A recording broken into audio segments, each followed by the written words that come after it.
Матурантите државна матура ќе полагаат на 5 јуни наместо на 29 мај, како што беше од претходните години.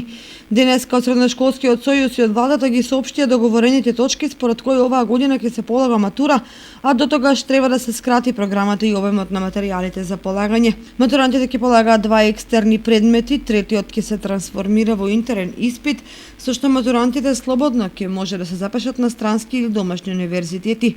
Обврска на Министерството за образование и наука е да формира работна група меѓу Бирото за развој на образованието од МОН и представници на Сојузот на средношколците кои ќе одлучуваат за кратење на програмата за екстерните испити, а целиот процес треба да заврши кон крајот на месец март. Кратените материјали како и прашањата за полагање на матура треба да се објават 3 недели пред денот на испитот, а договорено е изголемување на коефициентот кај екстерниот испит од 5 на 9 поени.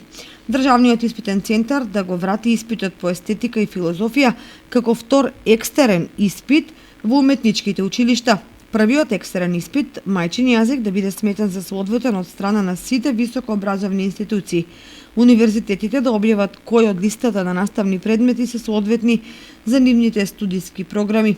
Социјал учениците да ги пронудат своите испити, треба повторно да се ги регистрираат своите испити. Крајен рок за ова е 5 март. Матурантите од почетокот на второто полугодие ја блокираа наставата и доставија повеќе барања до Министерството за образование и наука, кои беа разгледани и заеднички се донесени нови измени.